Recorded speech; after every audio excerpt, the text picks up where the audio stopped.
Understand English but can't speak? Speak simple. Speak confident. English Boost. Boost your English. Hey everyone, did you know that about 80% of people forget their dreams as soon as they wake up? That's a crazy number, right?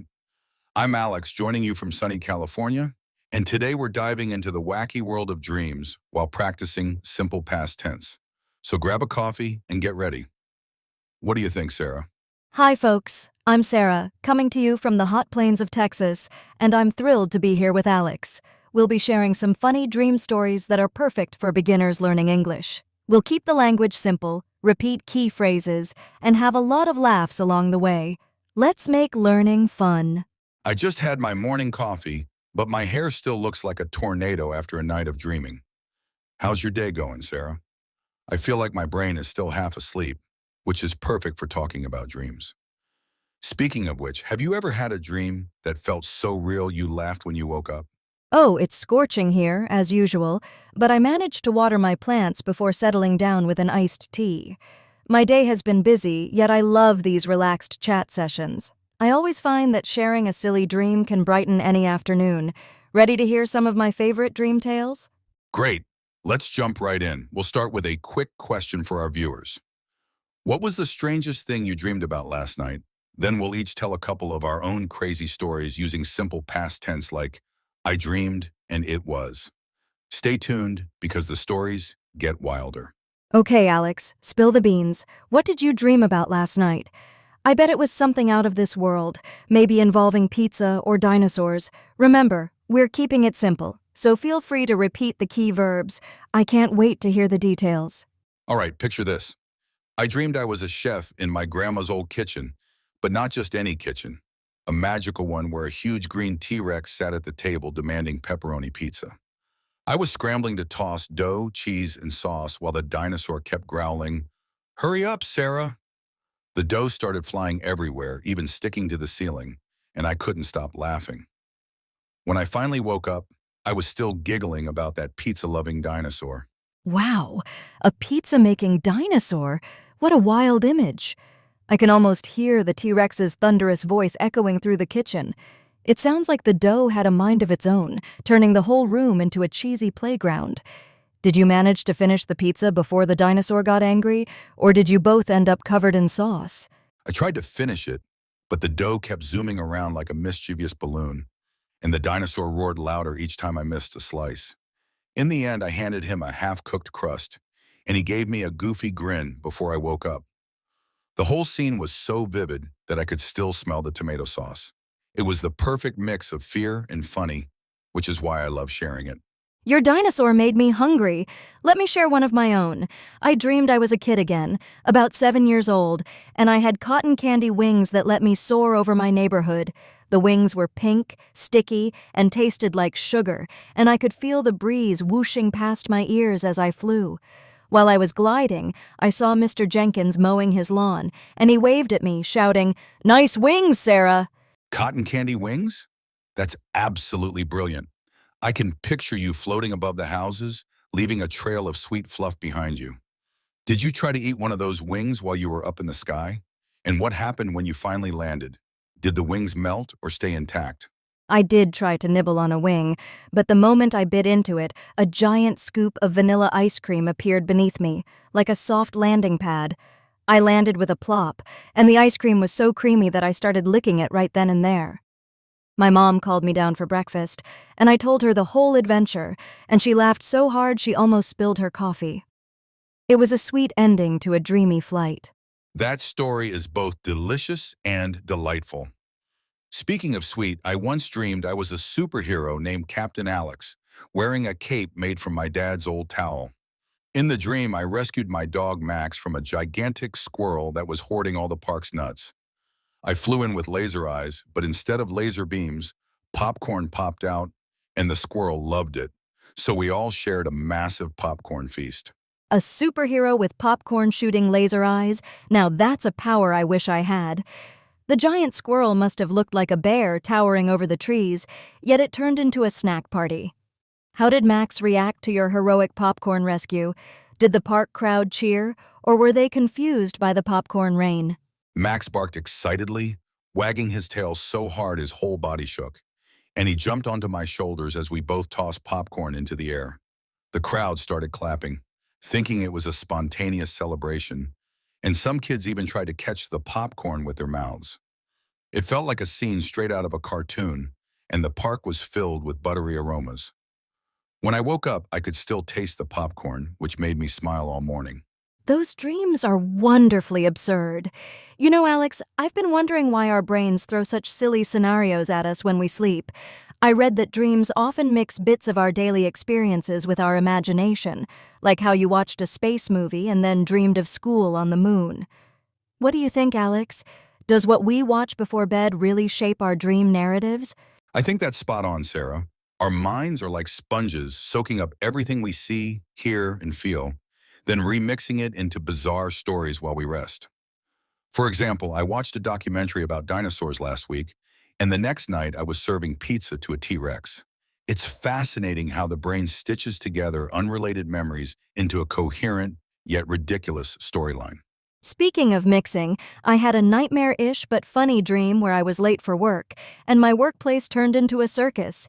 I was the lion tamer, but instead of lions, my cats Fluffy and Whiskers were on the stage demanding belly rubs. The audience kept shouting for more action, so I started juggling fish, which kept slipping and splashing all over the ringmaster's face. Juggling fish with cats as lions. What a chaotic circus. I can imagine the audience gasping as fish flew everywhere and the ringmaster wiping his face in disbelief.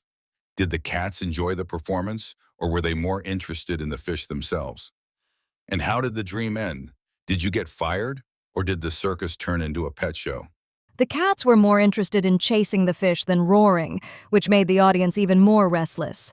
In the end, the ringmaster threw a banana peel at me, and I slipped, causing a huge splash that drenched everyone. I woke up feeling stressed, but also amused by how absurd the whole scenario was. It was a perfect blend of fear and humor, just like many of our dreams. That was hilarious. I had a dream where I could actually talk to animals, like a real Dr. Dolittle. It started with my neighbor's parrot, who squawked, "Alex, your haircut looks wild today." Then a squirrel asked me for half of my sandwich, and I obliged, sharing my snack. Later, I found myself swimming with a massive whale that sang a melodic tune, thanking me for the conversation. A talking parrot giving fashion advice. Now that's something.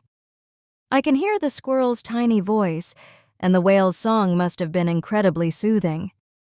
Did the whale offer you a ride across the ocean, or did you just chat until you woke up? And what did you feel when the parrot critiqued your haircut? Embarrassed or amused? The whale didn't give me a ride. Instead, it splashed water playfully, making me feel both wet and refreshed. I was mostly amused by the parrot's blunt comment. It made me laugh and think about my style choices. The whole conversation felt like a friendly gathering, and I woke up smiling, even though my hair was still a mess. It just goes to show how our subconscious can turn everyday animals into chatty companions. Listeners, it's your turn now. What's the silliest dream you've ever had? Share it in the comments using the past tense like, "I dreamed I was," and we'll feature some of them in our next video. Remember, practicing these sentences helps you get comfortable with English verbs. So think back, type your dream, and keep the conversation going. All right, let's practice together. Repeat after me. I dreamed I flew over a rainbow. It was amazing, and I woke up laughing. Say each sentence slowly, feeling the rhythm of the past tense. This repetition will help you remember the structure and improve your pronunciation. Great job, everyone. Keep repeating those sentences, and soon you'll be using past tense naturally in everyday conversation. If you missed any part, feel free to rewind and practice again. Consistency is key, and we're here to make learning enjoyable. Before we go, let me ask you, Sarah, do you think dreams can help us solve problems or learn new words?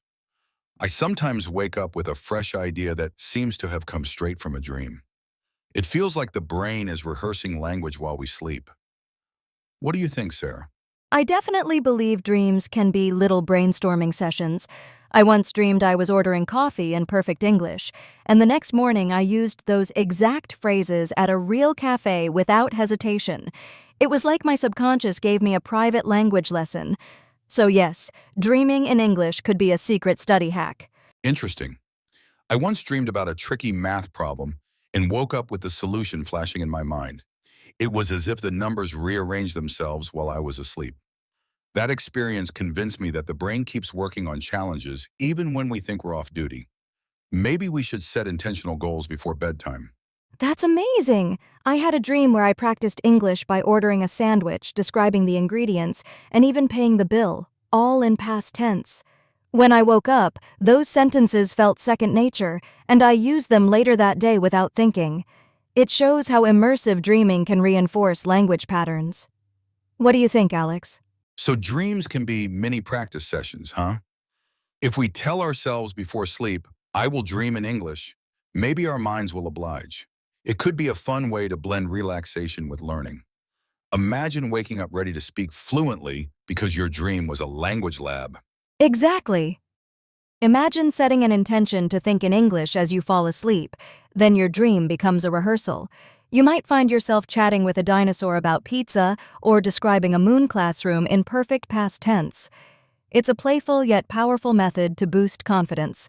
Let's try it and share the results next time.